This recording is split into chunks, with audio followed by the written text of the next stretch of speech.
Case Western Reserve University School of Medicine in Cleveland, Ohio. This is the All Access Med School Admissions Podcast. Hello again, everybody. I'm your host, Christian Essman. It's great to be with you again, and today I have a special one for you.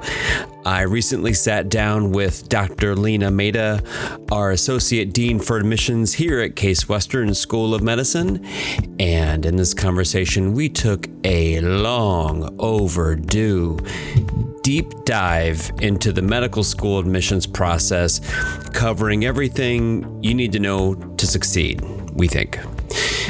Whether you're preparing for your first virtual interview or looking for tips to refine your approach, Dr. Mehta and I have tried to share with you our best advice. So you're going to hear us discuss how to prepare for common interview questions, what to do on the day of your interview, and some crucial steps to think about doing after the interview is over. So this episode is packed with valuable insights from, dare I say, experts on the front lines of medical school admissions interviews. So let's just get right into it. Well, hey, here we are. It is, August, and we are on the verge of another interview season across medical school land. And I think it's at the end of every interview season, you and I look at each other and say, we should really do a podcast on interview tips. And we think of it after we've interviewed for 5 months. And then we get into spring and summer, we've forgotten that idea. And then we say, oh, we should do that. Now we're doing it. We're actually doing it. And looking back in all the episodes I've done, we've never done one of these before. So thanks for joining me to have this conversation. Thanks for having me. And I am astonished that we haven't done one, because you're right. We talk about it all the time, but life goes quickly, I guess. I know we give tips. We give whole presentations on interview tips to pre-med groups and schools and stuff and national talks, but we've never done a podcast episode.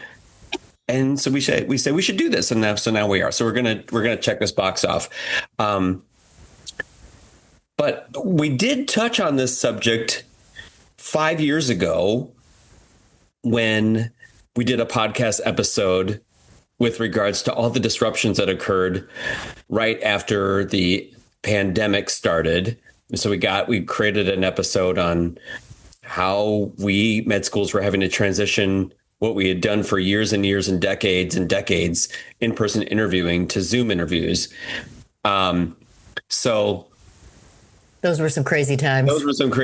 Right? So yeah.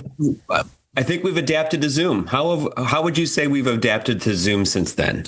We've definitely adapted to Zoom, and in a much larger basket sense, just to a virtual process, whether you're Teams or Zoom or whatever tool it is you're using. I think there's two sides. I think the technology's gotten a lot better. Noise suppression is better. I think lag times are different. In the immediate pandemic days, we would talk about how there could be a lot of voice lag and to take a pause each time you said something so you're not talking over the other person. Right. But I think it's a lot smoother now. So I think the technology and I'll just use Zoom because that's what we use, on the Zoom end is better. The filters are better. We've gotten used to seeing ourselves on camera, which I try not to do. I try to turn off self-view as much as possible. But that was weird. The first time we see ourselves basically on TV all day. That was I still don't like seeing myself. And I remember reading that cosmetic procedures were on the rise because everybody was like, "Oh my gosh, I look terrible on Zoom. I need something done." I just turn self-view off instead. It fixes everything. Yeah. And I do that too when I'm interviewing candidates. I turn self-view off. I turn it off too because I want to focus only on the candidate. Yeah, so maybe that's the first tip right out of the gate here is if you're doing Zoom interviews, and we're talking about in the context of one-on-one interviews. Yeah. I think that's an important point. Yeah. We do one-on-one interviews a case. A lot of what we discuss is going to be applicable to MMI, but not everything. But a lot of MMI processes have an interview station as part of it. So presumably this will be applicable across the board. Yeah. But maybe the first tip out of the gate is, use use the hide self view during your interview, because I turn my camera off because then I'm not focusing on, like I have my hair's sticking up, or I'm making a weird face or something like that. So I'm not distracted by that. So we've I think it also enhances the human. Sorry to interrupt you. I think it enhances the connection to go back to a one-on-one interaction, because even if it's yourself who's the other person on the camera, I think it kind of messes with your brain and makes it feel like you're not one-on-one with each other, that you're more in a group setting. For sure. And so, yes, I think we've all adapted to Zoom. We've become accustomed to this technology as a kind of a thing we use now every day, almost every day in our lives. But so too now have, say, admissions people become accustomed to what things look like on Zoom, and we've become sensitive to what applicants may be doing, what looks normal and what looks a little off.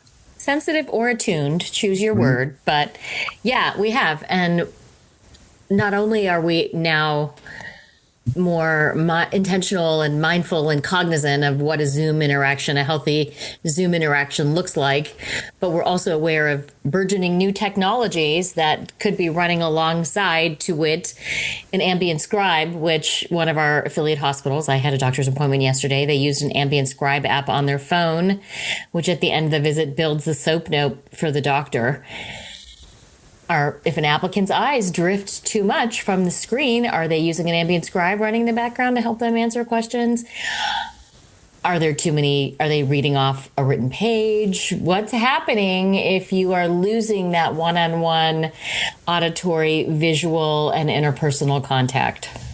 Yeah, and that makes me think of the technology when you mentioned like ambient AI, but also how far technology has come in the last 5 years in using virtual means to communicate and meet with people. Like I'm thinking, for instance, like, ring lights for one. If you use remember people didn't know what ring lights were, or it was hard to find them. I had 2 lamps set up behind my camera to improve my lighting. Yeah, and also the resolution of cameras embedded in laptops, or like the ones that like the USB cameras you can plug into your laptops. Like I have a 1080 DPI camera looking at me. It's high resolution. 5 years ago, you may have had like a 720 or less, and it looked kind of blurry, and you may not have been able to see your eyes, moving across a screen as easily as you do now. But now people come across pretty crystal clear. Yeah. With high-res technology, so we can see people's eyes reading back and forth. And I will note that in our interview day attestation, our people that are invited to interview at our school have to say that they're not using ambient AI tools. Agreed to not use it. Yeah. Agreed to not use them. Yep. That's so I guess our point here is resist the urge to read from scripts or from very long. However the script is generated, whether you printed it and wrote it and printed it, or whether you're using an ambient scribe, the whole point of the interview, and what is so imperative throughout the practice of medicine, is being able to have authentic, genuine conversations with other people where you can speak in real time, think on your feet, and establish, as I said, that connection. So the script, again, whether it's generated by an AI tool or whether you've typed out a whole written document that you're regurgitating it back out, is a really bad idea. I mean, we think about general public speaking, which I'm one of those crazy people who happen to love it. If you have a script, you ruin your interaction with the audience. At the most, have bullet points that help guide what you want to say, but leaves room for authenticity. So if you miss reading a word, you don't stumble over your word because your brain says, hey, you just missed reading a word. And the other part of your brain has to stop and catch up so it can be vocalized. Yeah. So how about bullet points? How do you feel about bullet points versus lengthy notes or full-on scripts? I guess the question is, why do you need a bullet point during an interview? Because we're asking you about you. And if you don't remember who you are and what your stories are and what your application is and what you've done and where you've been and how you think and feel, I think that's a problem.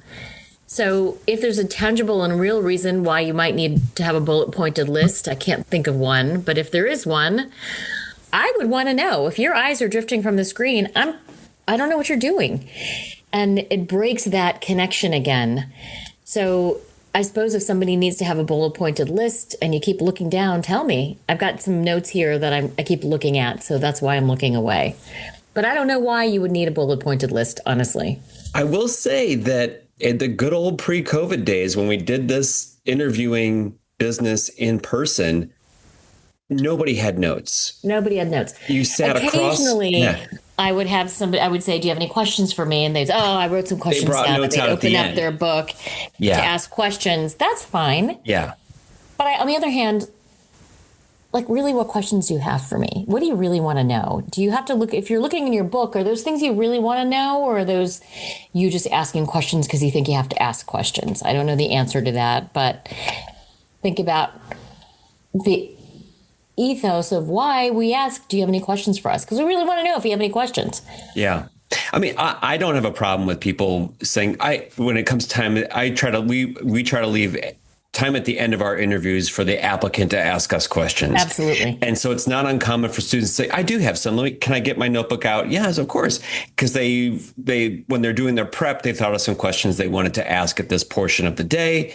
And I've seen students jotting down my responses, so they are keeping track. So they want to come back to that later. So for their own note taking. That's a great point. I think if an interviewee wants to take notes during the interview, take notes. Please don't write down the interview questions I'm asking you. But if we discuss something that you want to get clarity on later, I think that's fine. But again, if you think you're going to be looking away, let us know why. I'm just going to write down what you just said. I'm just going to take notes because I want to revisit things with you. This is part of the social contract of a two-way conversation. Yeah. And similarly, when I start an interview, I will tell the applicant, here's what's going on my end. I take notes as I go along because I meet a lot of people. So if you see me looking down, I'm jotting down notes. I'm not falling asleep. I have a second screen on my desk because I have your application open up on it. So if you see me looking away, I'm not looking at email or YouTube videos of kitty cats or something. I might be looking for stuff in your application that you're referencing that I wanted to ask you about. So I try to set the stage so that the applicant knows what's going on my end. I do the same. Yeah, I do the same. And I think it's instructive to even hear that we do it so that the applicant who's listening or who's going to be engaging in the interview feels empowered to be able to do that. Yep. What about, so I think speaking of how we've adapted to Zoom, we still need to be mindful of our backgrounds. Yeah. Yep. So if you're an applicant zooming in from your bedroom, make your bed. Yeah. I mean, I don't know. I don't make my bed every day, but I suppose if I were interviewing, I would have made it. I think a virtual background is something to consider. Blur your background, but that sometimes with the blur and the virtual backgrounds, depending on your camera, you lose a little bit of your hair outline. I know I still do, even though I have high-tech equipment, but my hair can get a little wild. So maybe it's Zoom trying to tame it for me. I don't know. But be intentional and mindful about your background. Be intentional about the whole Zoom, how you're showing up. We talked during the pandemic about record yourself. Yeah. And I still recommend that. And I'm Exhibit A. I did a little mock interview with a candidate, with one of our current students yesterday that we're going to use to help train our faculty interviewers. And I didn't do a Zoom trial run and I turned my self view off. And so when I watched it, I looked like I was asleep the whole time because my camera was angled so badly that even though I thought I was looking at my quote unquote applicant who was a medical student, I was looking down more than I realized. That's one of the beautiful things about having access to Zoom or Teams in preparation is that you can jump on a Zoom with somebody, have them ask you a few questions. On a Zoom with yourself, but you can do it with yourself and just record, and then you get to see exactly what the person is that you're going to be meeting. Mm-hmm. You will get to see exactly what they see. I remember during the pandemic, we would offer to people, we can do a quick trial Zoom with you to help you understand what your background looks like and your microphone, how it's functioning. Our faculty we offered, because honestly, faculty probably had even a harder time than the applicants did acclimating to this. Yeah. So see it as an opportunity to record, and as cringy as it is to go watch So yourself. painful. Oh, yeah. I hate watching myself and recordings of myself. I know you feel the same too. Indeed, I do. Ugh. But it's kind of a gift. You would not have been able to do that. It would have been a little more difficult back in the pre-Zoom interview days. Oh, unless yeah, you can see how you can see yourself in a much more objective way. If you get into a Zoom, record yourself. Again, to your point, Christian, whether you're practicing a mock interview with somebody else or whether you're just by yourself in the Zoom room, speak, and hear how your voice is amplified, hear what your audio sounds like, and look at your lighting. Don't be me with closed eyes during a whole interaction because your camera's not positioned well. Yeah. I mean, and that goes to also like be mindful of your audio and your light. You mentioned audio, how you come across, but your lighting as well. Again, this is the one chance we get to meet you. And if you're looks like you're in a closet and we can't see you, it takes away from the experience. I think everyone listening is probably aware, but just underscoring, you want a light source in front of you, not behind you, in front of you that illuminates your face. You don't, again, have to spend money on a fancy Ring camera or anything. You can use a lamp, or depending on the time of day, you can use natural light. One thing if it's a long interview day, your natural light may change. So be intentional and thoughtful about that too. I was on a Zoom meeting, a very long one, last winter, and it started at like 4:30 when it was still light out, and by 6 o'clock it was dark, and somebody had been using natural lighting, and were unaware of how shrouded in darkness their face now was. It was a little unsettling. Disappeared. So be aware that natural light changes. Well, since we're on some of these tactical things, I've heard. We've not commented on this before, but I was on a call recently with some admissions leaders around the country, and one person commented, they said, don't use swivel chairs. Like the one, so you can if you're nervous, you swivel back and forth. You swivel back and forth. I've not had an issue with that. Yeah. The thing that sometimes I do notice though is gaming chairs, where people are so comfortably ensconced in this gaming chair. They're kind of leaning back, and it looks like they got their feet up on the coffee table and a bowl of popcorn in their lap, and they're just hanging out on the interview day. So I would, again, that's where videoing yourself on Zoom might be helpful to understand how alert and engaged you look and what your posture is like depending on the chair you're using. I was just going to say posture becomes really important, because we've seen some people look like they're on a lounge chair at the beach. We had one who was leaned over on their elbow and never took their face off their hand. Yeah. They held their face in their hand almost the entire day. Yeah. Yeah. So we kind of felt like, are we keeping you up, or they look disengaged? Totally. And these are cues that we would use if we were live one-on-one. You would not, presumably, unless you were ill, spend the entire day live with somebody with your head supported by your hand leaning on your elbow. So again, if as much as you can feel your natural self during the Zoom day is, I think, important. Yeah. Speaking of Zoom days, we have this ability to beam in candidates from around the world. I know on our interview days, we've had students who are coming to us from all around various time zones. So what's important is to verify the time zone where you're going to be interviewing. It is on the applicant to know how to do the time zone translation. The magical interwebs can do that translation for you. Yes. We even provide a time zone translator on our interview day materials, but you could always Google what time is it in Cleveland, or, what time zone is Dallas in? And the internet will tell you. And because every year I think we've had handful, I'm not talking 10, but maybe 5 or less people who aren't on the Zoom interview day when we start, and we track them down, and they're like, hand hits forehead, like, oh my gosh, I thought you guys were in insert time zone, and they're late. It's hard to know what to do with that. We Yeah. assume good intentions. Anyone can make a mistake, but details also count. So we have some admissions committee members who are program directors for residency. And in residency, that is a no-go. If you're late for your residency interview, you're gone. I don't think we at our school are quite so stringent, but it's hard to know what to do with that. Yeah. What about, so since I mentioned that sometimes applicants are doing their interview from another country, particularly we've had students that are doing their interviews when they're in Asia, which is about 12-hour plus ahead of where we are. And so they are up throughout the night. Do you recommend that they mention something like that to somebody on the admissions team or in an email or something like that, just as a FYI? I'm of two minds. I like transparency. If you think it's relevant and germane, you can mention it. I think it's a fun fact. It's fun for somebody to know that you're halfway across the world. But if you're doing it because you're worried you're going to get really sleepy and you're going to fall asleep, that's a different conversation, I think.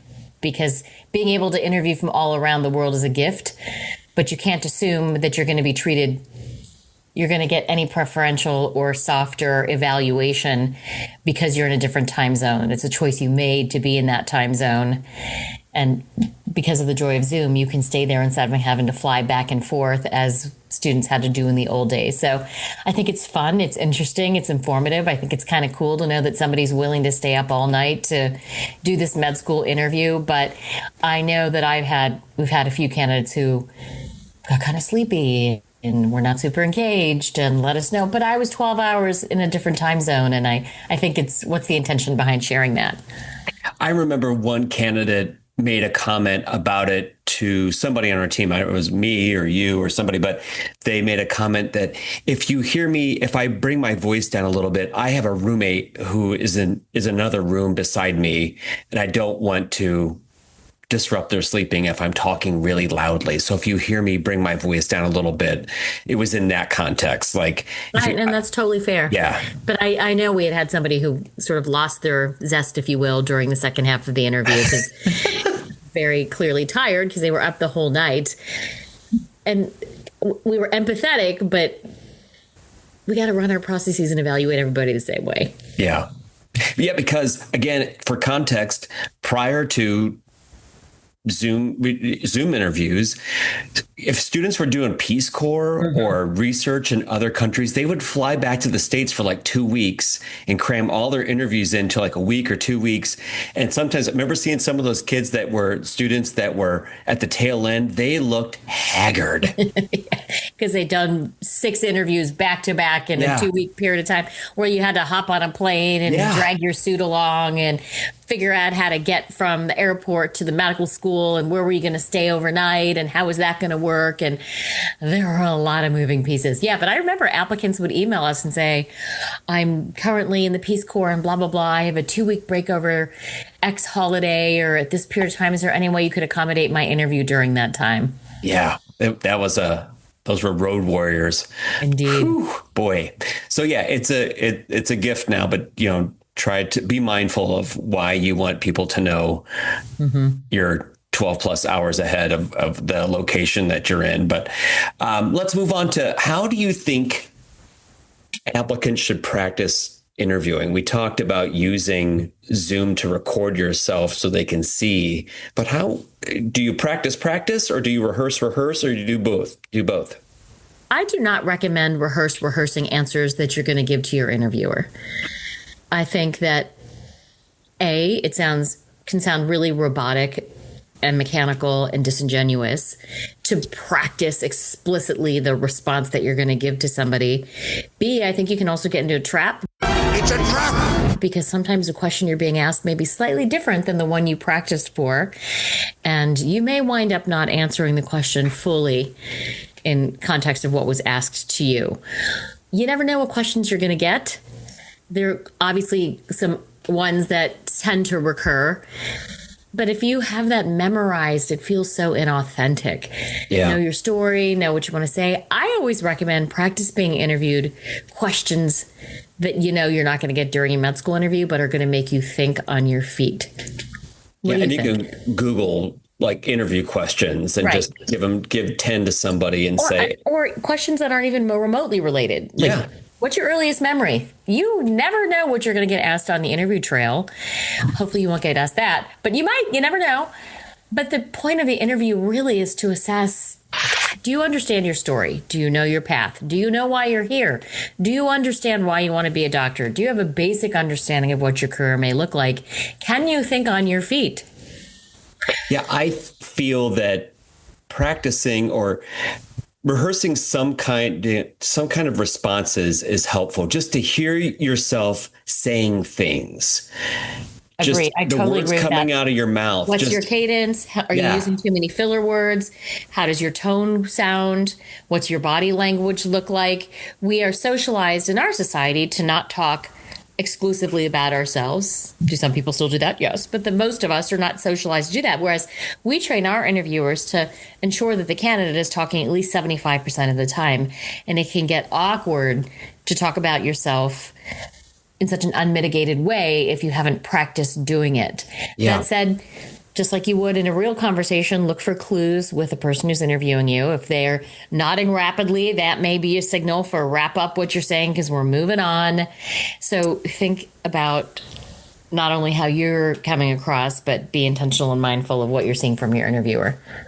Yeah, it is really important to do some form of practicing. It is kind of an art form to be interviewed. And one, I think, because it's very rare that you get to talk about yourself or your thoughts for about 75% of the time you're meeting with somebody. Agreed. And when we're nervous, we tend to potentially use filler words and non-productive speech mechanisms to assuage our nerves, which are very counterproductive. And so again, this is where having somebody mock interview you, hopefully you'll mimic a little bit of the adrenal squeeze and you'll feel a little uncomfortable and you will hear what your voice sounds like. I interviewed somebody many years ago who used like every other word that came out of her mouth was like, and then when she talked about like why she wanted to become a doctor, like it was like, and it was so distracting. I could not focus on what she was saying, but I also understood that is not a way you can talk to your patients. That is not. So it felt like she wasn't ready for the interview. Yeah. I've another kind of filler that I hear from time to time, and I know it's because they're nervous. And I know people are nervous and I'm not, but when I ask a question, like, oh, that's a great question. Oh, I get that a lot too. Yes. And every question I ask is followed by, oh, that's a great question. And then at the end, I feel like, gosh, I asked 10 great questions. But we have standardized questions. But they're standardized questions. So yeah, no, I get that too, because it's a way I think of buying time. I would rather an applicant say, can I take a moment to think about that? But again, if you're saying the same thing before all 10 questions, how prepared are you for the interview? One or two here, no problem. Sometimes you're going to get a zinger. Sometimes you can't come up with a story right out of the gate, no problem. But if this is applicable to every single question you're being asked, and you wonder, are you really prepared for this? Yep. And so then having that prep might kind of pull out some of those things that you weren't aware that you actually say. And another tip that you can use with Zoom is do the transcript. If you can get a transcript of your interview, then you can go back and read and see that every time you say or it comes up in the transcript. I think that can be illuminating. That to see how many times. You did not know that you were saying it, but you read it and you're like, oh my gosh, I say at the beginning of every sentence. Yeah. And those are skills that will translate across, not just for your interview, engaging with other people, public speaking, talking with your future patients. All those filler words are extremely counterproductive to what it is you're trying to accomplish. Yeah. And using filler words it's common. I mean, but a it's few here and there, no biggie, but I called it tachycardia. Hilarious. She had tack. It was I can't even begin. It'll take too long for me to try and I felt sorry for her. She was so nervous, but I could not concentrate on what she was saying. So I'll segue a little bit, I think, to a topic that's related, but is storytelling. Mm-hmm. I think sometimes applicants get derailed when they don't have sort of their lived experience at their fingertips. And I always recommend to applicants as they're building their portfolios, and most people will have a resume, journal what it is you've seen, you felt, you've understood, you've heard, only for your own edification. You don't need to show it to anybody, whether it's a voice memo or whether you write something down or you're somebody who journals at the end of the day after a patient interaction. If something moved you or it felt bad or it felt good, whatever it was, journal that. And truly, I think I've come to this realization through the million years that I've been working in admissions. Some of the most effective applications are where the storytelling is so well done. And by storytelling, I don't mean the great American novel. I mean anecdotes and stories about what you've seen that come across with real authenticity. And so going back, you jog the limbic system, you jog all the parts of your brain by reading these stories again to taking you into this place of authenticity. And I think the same is true for an interview, where a lot of us ask behavioral-based questions. Tell us about a time when you, tell me about a situation where you, and to have those stories again at your fingertips, I think really makes for a much smoother and authentic interaction. Yeah, and those are, as you were saying that, I was thinking of people that are noted to be excellent speakers.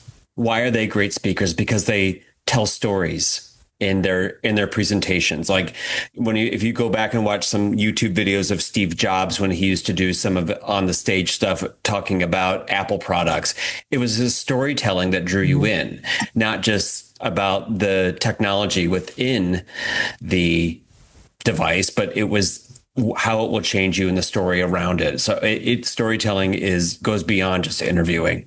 100%. It's so deeply embedded in good medicine, and that's called narrative medicine. There are narrative medicine fellowships. There are narrative medicine workshops. It's building the bond of empathy, compassion, and understanding between a patient and the clinician is deeply rooted in storytelling. So the tips and tricks I think we're talking about in this context are most truly not just for the interview. These are skills that are imperative, I think, to practicing really good medicine. You said a word in a response a minute ago about authenticity. And one thing I hear frequently when meeting and talking with other deans and directors, particularly on my podcast, we talk about the interview day, and I say, what tips do you have about be yourself? Be yourself on your interview day. How do you transmit that? Like, what does be yourself really mean? Because that is kind of it. I've always feel it's kind of ambiguous, or like, what does it mean to you? It's completely ambiguous, and I think it can be really stressful to hear somebody say, just be yourself. What's myself? Who do you want me to be? What self do you want to...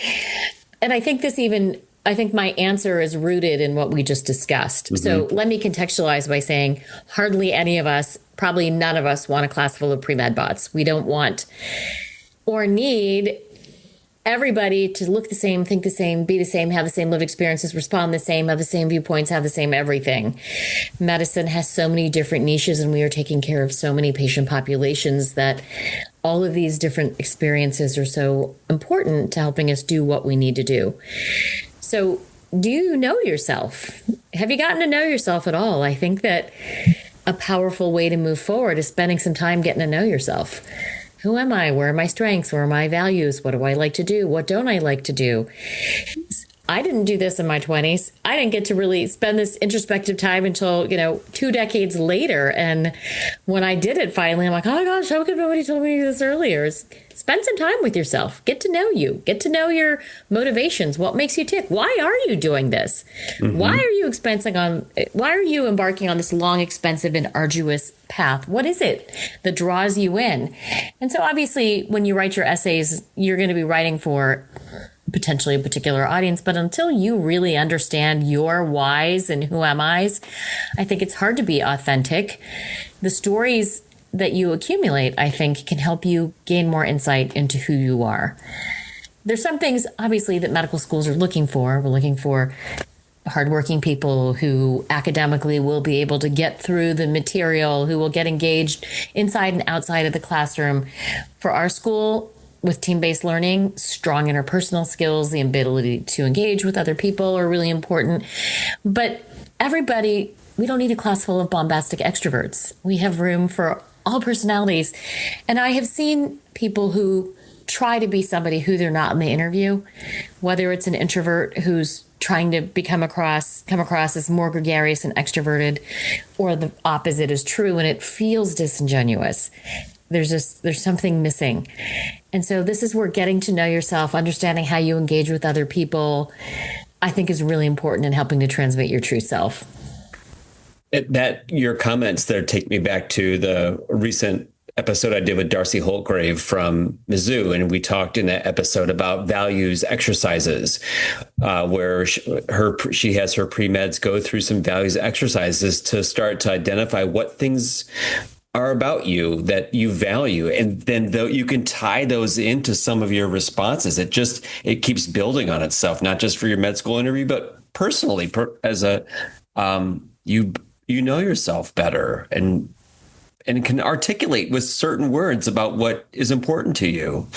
And then you can tie that into some of your responses when they say, why'd you apply here? And then you can tie in some of your values and things. So there's a lot that goes into this, I think, is what we're finding out, that these interviews are not just, you don't want to wing this. You don't want to wing it. But I also, again, and I think we've said this several times, I want to underscore that we're not saying you need to contort yourself in knots just to get through the interview. All of the things that we are referencing and discussing and recommending are related to imperative skills for practicing medicine and even potentially for being a human, a fully self-actualized human being. So I hope that a lot of what we're talking about is resonating with people as, hey, this is stuff that's important for me as I move forward in a much more global sense. Yeah. Any other advice or tips before we talk about how to handle disruptions and prepare for the interview day? I think that there are certain things to be intentional about. If you can silence your phone and put it away, obviously, don't get distracted by a text message. If you have notifications on your computer, turn them off if you can, because if you get distracted, you may jump the tracks and lose the train of thought of where you were and have to reacclimate yourself to that interaction again. As I mentioned, sometimes we'll have candidates who are like, oh, there's construction going on next door. Or to your point, the roommate is sleeping, although they're two different issues. The Zoom noise suppression's gotten really good. Rarely do we hear any background noise. But if issues come up, let your school know. Don't try and hide it. I think we had a candidate who the fire alarm went off during an interview. I think she was in one of those their building. She was in New York City, and I think she was in one of those office buildings where you can rent a room for the day because she didn't have like a crowd workplace or.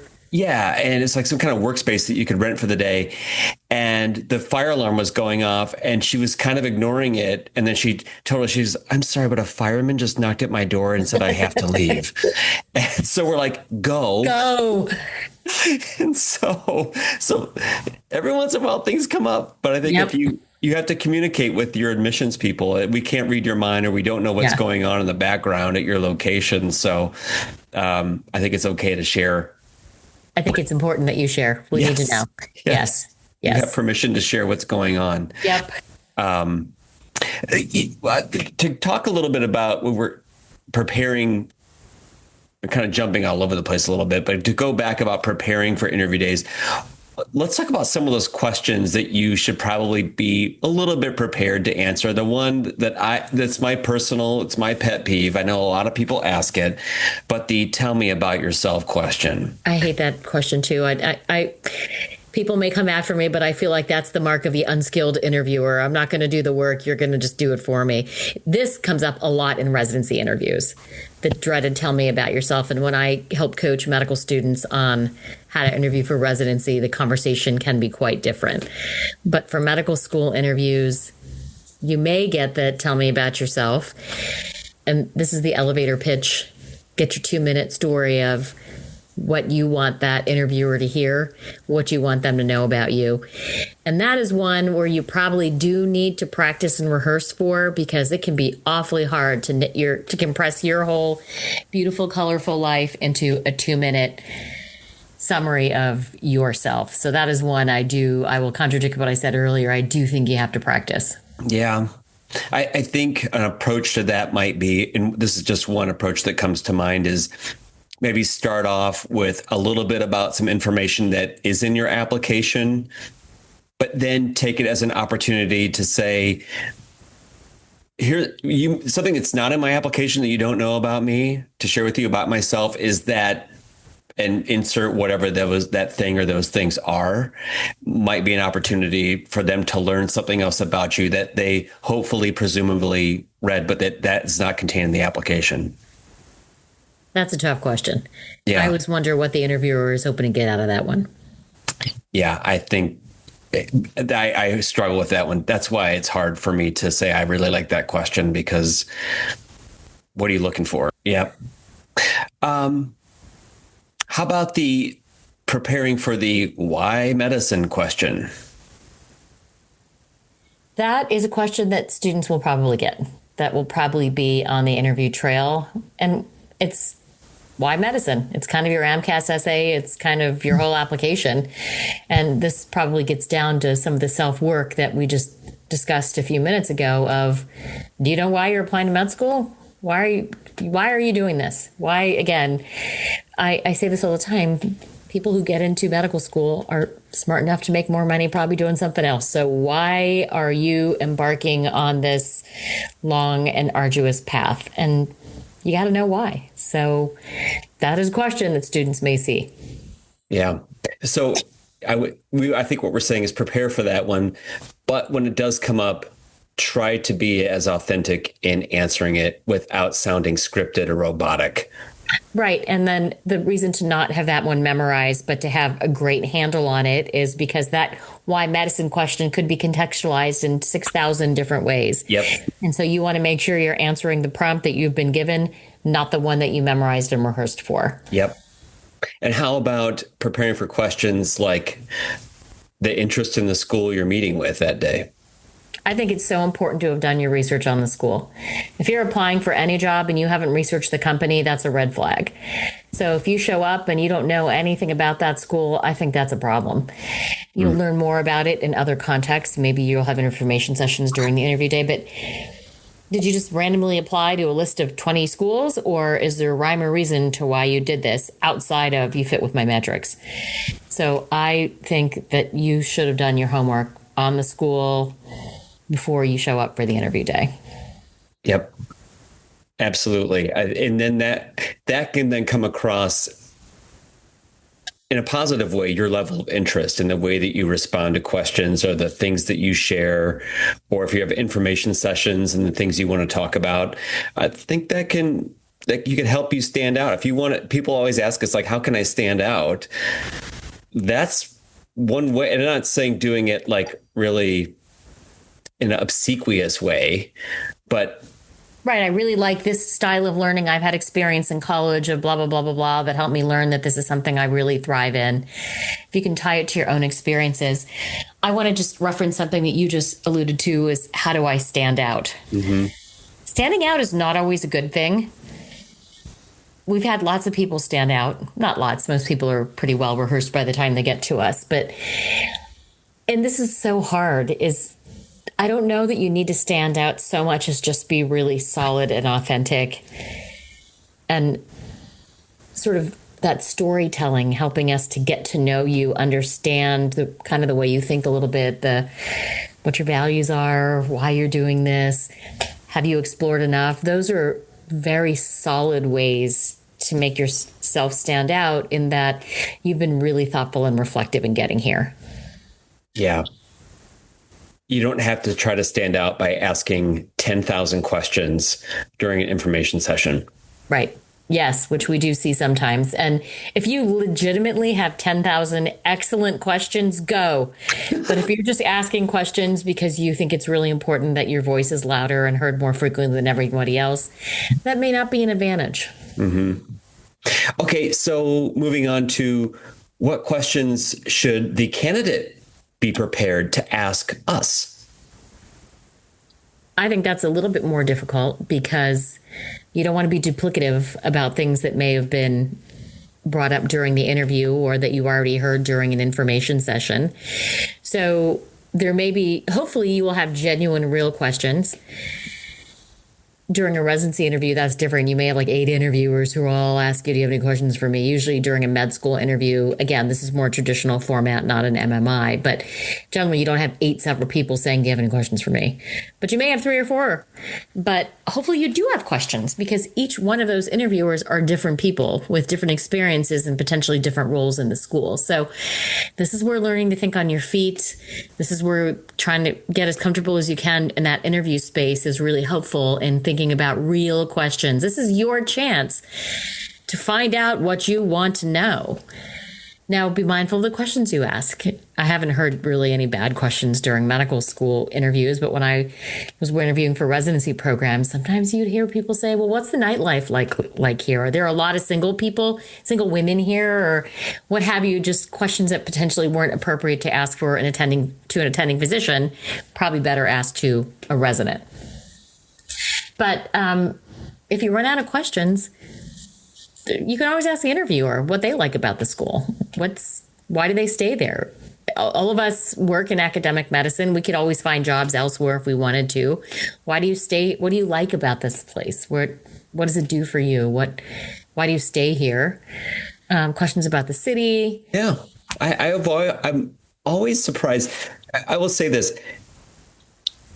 You can make an interview end very flatly by saying, no, I don't have any questions. Yeah.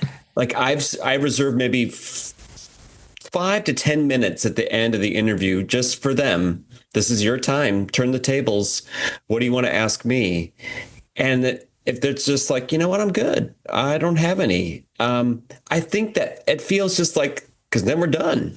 It feels like you broke the social contract of two-way engagement. Yeah. And so, but I'm often surprised when people don't ask about the city, unless you're familiar or you live in that city, you grew up there, that if you're moving across country to move potentially to that town or that area, that you don't ask a little bit about, you're not curious about what your place could be for the next 4+ years. Yeah, I agree. And you may ask that question to both your faculty interviewer and your student interviewer, because people our age have a different experience of the city than people who are medical student aged. So you will get probably very interesting and robust responses that I think help fill in the gaps. I do have a question. I do have something that, because people always ask us, like, what shouldn't I do on the interview day? What shouldn't I ask? And that would be, don't ask your interviewer at the end, how did I do? Yeah. If you want to make it awkward, go ahead and ask that. Yeah. If you decide you don't want to go there, ask that question. That's such an awkward and hard question. So how'd I do? Do you have any feedback for me? Yeah. Not the time to ask that. Yeah. Agreed. It puts the interviewer in a really awkward position. Yep. And you're probably not going to get a response that you're hoping for or that would satisfy you. Well, our interviewers certainly would not be allowed to give you any candid feedback on how things went. Not to mention there are multiple points of evaluation throughout the interview day, and that one there's not one single data point that makes or breaks the decision making unless something really untoward happened. Yeah, of course. Let's see. How about, so the candidate's done the interview. After the interview, I think it's probably good practice to not take a break for a little bit, because you've had a cognitive load on, like, for several hours doing the interview day, but then go jot notes down, journal some stuff. I agree. I mean, hopefully applicants will have choices. They're deciding between schools, and having those notes, how you felt at the end of the interview, what you observed, both overt and subjective observations, I think are really helpful to write down. Yeah. What'd you do well? And then you can critique your own performance, of course. Yeah. For growth. Yes. Yeah. What did you do well? How did things go overall? What would you do differently next time? Were there certain questions that you just didn't anticipate coming that may have thrown you off, but you got through it, but how would you approach that again? I would even go even a step further and do a little deeper analysis, and even asking yourself, did you just get enough sleep the night before? Mm-hmm. Like, how did you feel going into this experience? Like, did you really think you knew enough about that school prior to the interview? Did your prep help you? Did the type of prep help you? And then what would you do differently? I think, because hopefully you have more than one interview, maybe the first one out of the gate is I think when we do our first interview day, we ask like, whose first interview day is this? Mm-hmm. And everybody raises their hands. We know that their heart is pumping. Yep. And the adrenaline. And we see differences as the cycle goes by. The people early in the cycle are more nervous. They're just it's a sort of a higher energy, like a higher stress vibe, as opposed to when we come close to the middle or the end of the season where people are a little bit calmer. I think that applicants maybe sometimes don't realize that. I mean, we see 55 plus interview days. Oh, yeah. We interview and it's, day 23 for us, but it's their first day and only day with us that day. So we try to turn it on every day. Every day. So that they get the same experience, the same energy that the very first interview day cohort got when we were like, all right, here we go. This is our first interview day of the year versus day 43. Which, by the way, we're usually nervous on interview day number 1, too. Yeah, we're nervous, too. We're nervous, too. Yeah.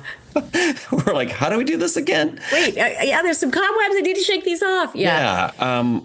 So, but we know that applicants are nervous on those days.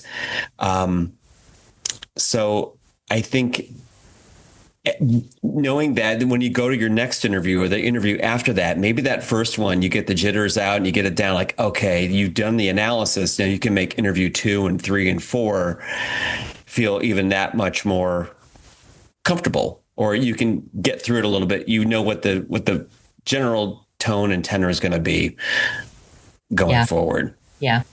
I think those are, again, that's advice to take with you throughout your life.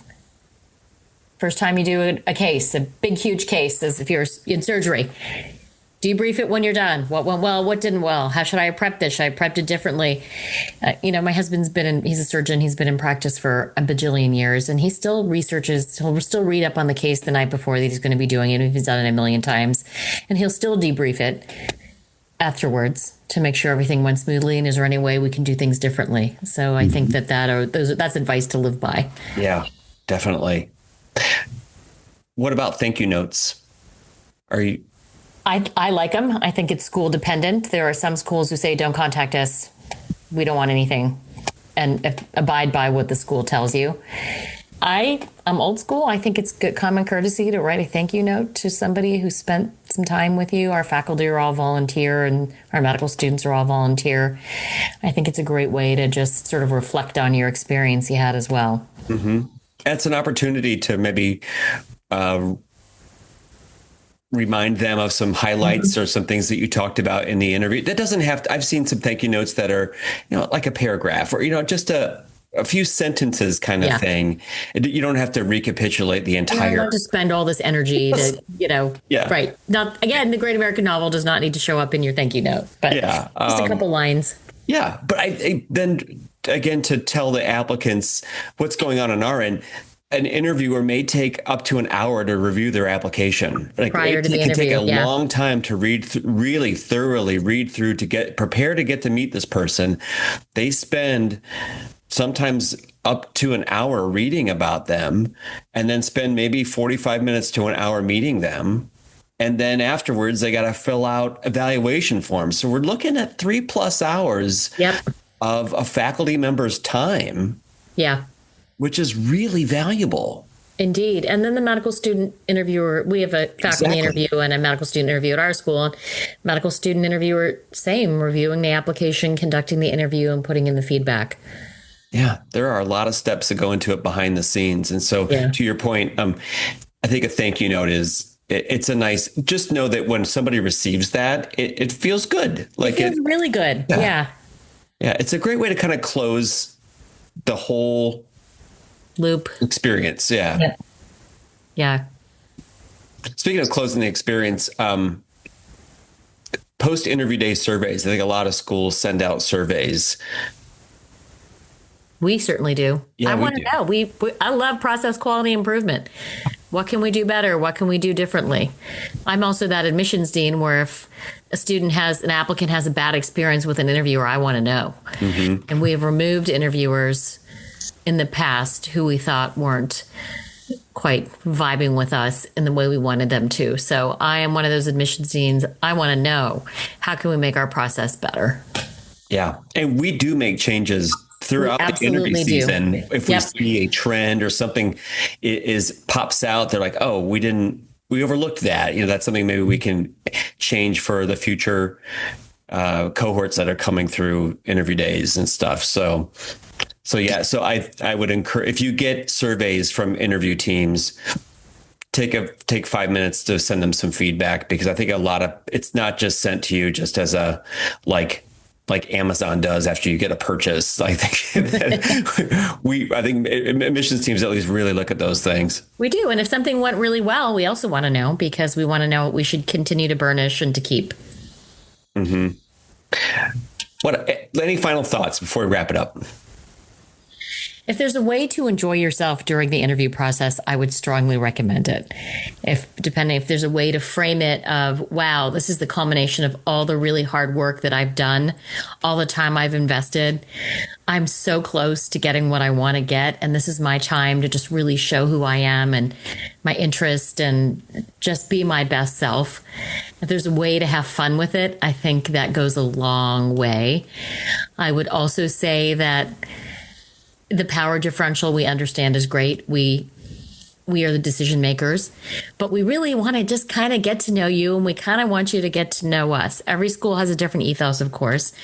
But at Case Western School of Medicine, we really want to get to know you. We want you to get to know us. We want students at our school who want to be there, who are going to thrive, not just survive, who are going to be in an environment that is great for them.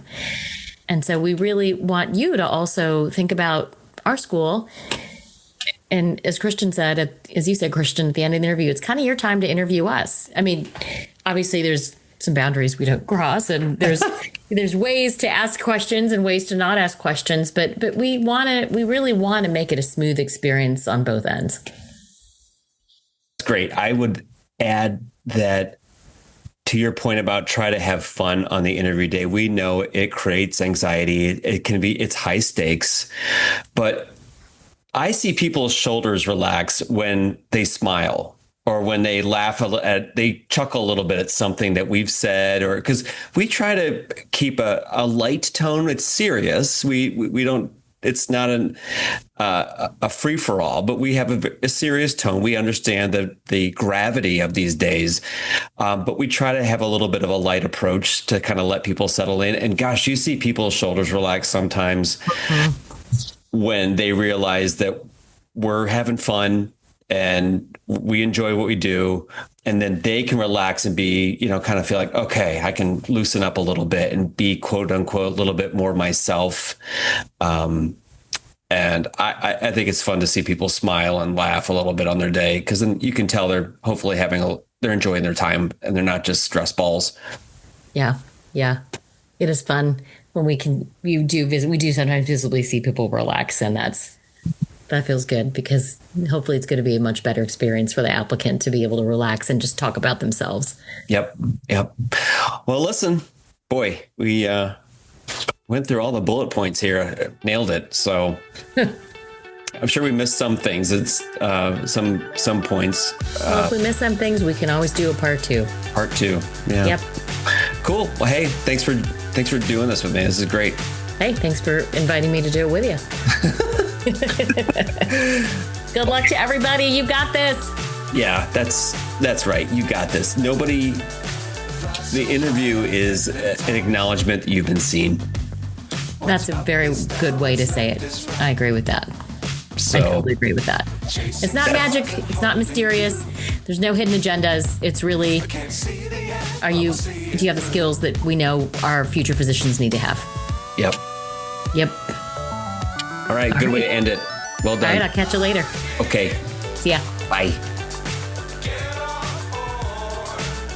That was great. I thought it was really good. I did. Hey, just kind of a funny ending there. Had to leave that in. Hey, before you go, if you found this episode helpful, I'd be so grateful if you'd subscribe to this show wherever you listen to your podcast. Just know that your subscription helps more aspiring medical students discover these episodes, which will provide them with these insights that they might need and also helping to build our community. And if you're feeling really generous and you have a moment, please leave a review. Your reviews not only totally make my day, but they'll help other future doctors, maybe like you, find this podcast and allow this show to keep on growing. Finally, as I always ask, please share this episode with a friend who's thinking about applying to medical school, but maybe hasn't quite taken that first step yet or could use some additional guidance. Sometimes all it takes is the right guidance to get started. Thanks again for listening, and I'll talk to you next time.